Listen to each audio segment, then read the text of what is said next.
વરસાદની સિઝન ચાલુ થઈ ગઈ છે તો સ્વસ્થ રહેવા માટે શું ધ્યાન રાખવું પડે? Hello friends, doctor Rajesh Patel, Vishwa ENT hospital.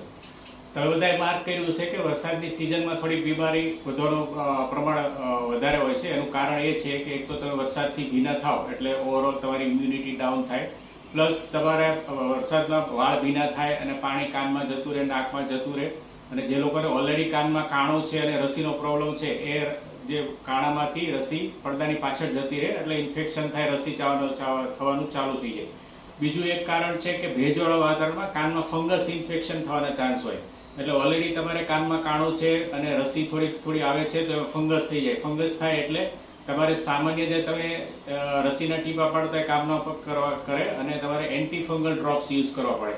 તો જો તમને રસી આવતી હોય અને તમે રસીના ડ્રોપ્સ પાડો છો છતાં દુખાવોને અસહ્ય થાય છે અને પેઇન રિલીફ નથી થતું, તો ENT સ્પેશિયાલિસ્ટ પાસે ઈયર ચેક કરાવો અને જો ફંગલ ઇન્ફેક્શન હશે તો એ પ્રમાણેની ટ્રીટમેન્ટ સ્ટાર્ટ કરવામાં આવશે.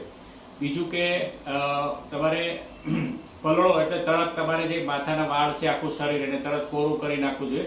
થોડા ગરમ વાતાવરણમાં બેસવું જોઈએ અને પૌષ્ટિક ખોરાક લેવાની જરૂર. ખોરાક પણ તમારે પૌષ્ટિક લેવાની જરૂર છે. ધારો કે ગરમ વેજીટેબલનું સૂપ છે, કોઈ પણ વસ્તુ ગરમ કરીને ખાઓ. ઠંડી વસ્તુ ખાવાની બને ત્યાં સુધી ટાળો અને બહારનું ખાવાનું પણ ટાળો, કારણ કે જે ઠંડી વસ્તુ ચોમાસામાં પડી રહે છે, જલ્દી સડે છે, બેક્ટેરિયા, વાયરસ, ફંગસનો ગ્રોથ થાય છે.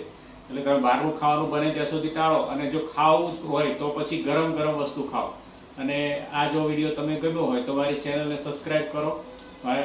વિડીયો બતાવો જે લોકોને ચોમાસામાં કાનની તકલીફ, શરદી થવાનો પ્રોબ્લેમ રહે છે, અને સેવ કરો, લાઈક કરો અને ફોરવર્ડ કરો. Thank you.